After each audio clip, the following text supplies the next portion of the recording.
The world was changing.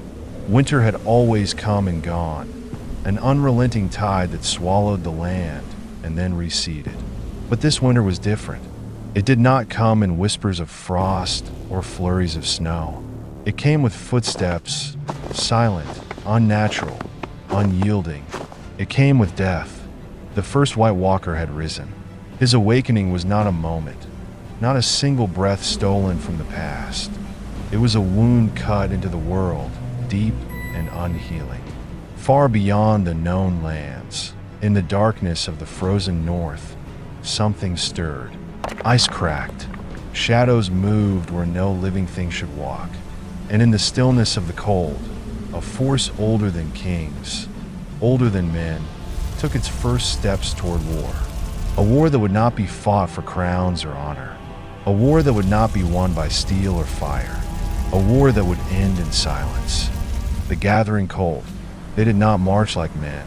They did not ride beneath banners or sing songs of conquest. The White Walkers moved like the coming storm, inevitable, unrelenting.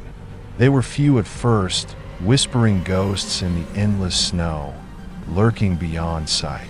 But they would not remain few for long. Where they walked, the world grew colder.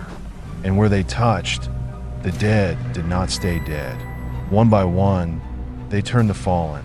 A mother cradled her lifeless child, weeping, until his tiny fingers, stiff with ice, curled around her throat. A warrior lay broken in the snow, his last breath escaping in a ragged whisper, until his eyes flickered open again, burning with unnatural light. Villages vanished in a single night. A father barred the doors of his home, shielding his family from the dark, only for his wife to open them from within, her voice a hollow echo of what it once was. No warning, no mercy, no end. The long night had begun, and no fire could keep it away. The first men's war that was not a war. The first men were no strangers to war. They had fought and bled and died for centuries, against each other, against the children of the forest, against the wild land itself. But war had rules. This was not war. Iron swords, sharpened through generations of battle, shattered like glass against frozen flesh. Walls of wood, built high and strong, crumbled beneath the weight of ice and death. The first men were warriors. But what do warriors do when their enemy does not bleed? When their enemy does not stop?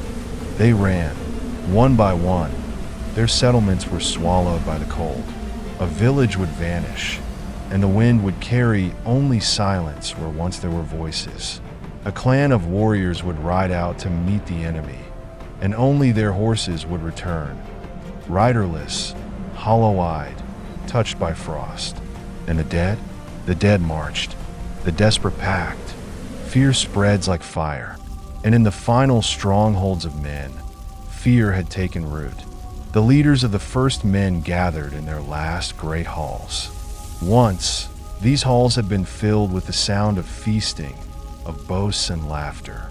Now, only whispers remained. They spoke of things that should not exist, of men who fell and rose again, of a king with no name, no soul, no mercy, of death itself, walking. They did not know where he had come from. They did not know what he wanted. They only knew he was coming. And so, the first men did something they had never done before. They prayed, not to the gods of stone and fire, not to the gods they had brought with them from across the sea. They prayed to the old gods, to the forests, to the rivers, to the wind, to the children, the same children whose trees they had burned, the same children whose lands they had taken, the same children they had spent centuries killing. But war does not care for old grudges. War does not care for the past. And in the face of extinction, the first men and the children of the forest stood together. Enemies became allies. A war that had lasted for centuries was forgotten in a single night. Because when the cold comes for you, there are no more kings, no more clans, no more feuds. There is only survival. The war of ice and fire. The last of the living gathered at the edge of the world, where the forests thinned and the rivers ran slow beneath sheets of ice. They made their stand. The children whispered to the trees, calling upon the ancient powers of the world. The rivers swelled, the wind howled, the ground trembled beneath forces older than time.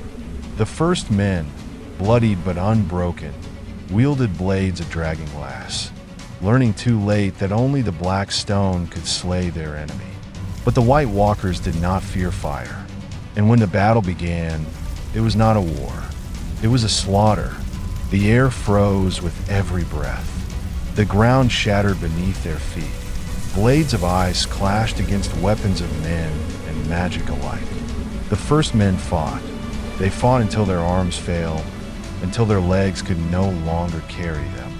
And still the dead rose.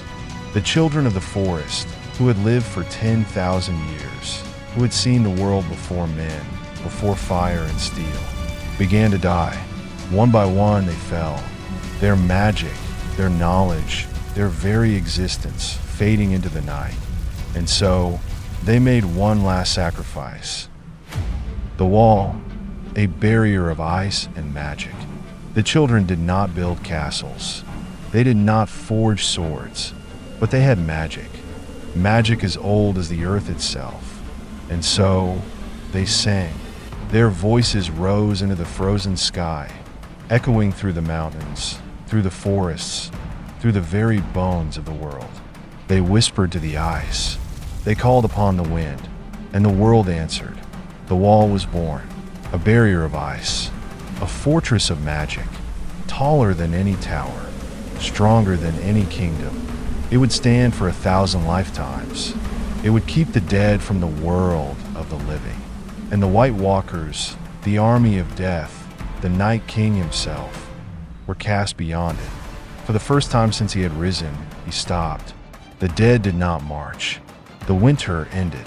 And the first men, they forgot. They built their cities, forged their kingdoms, sang songs of warriors and dragons, of kings and queens. They called the long night a myth, a story, a warning lost to time. But the wall is not eternal. The magic that bound it was old, and like all things, it would not last forever. Winter always returns, and the long night was only sleeping.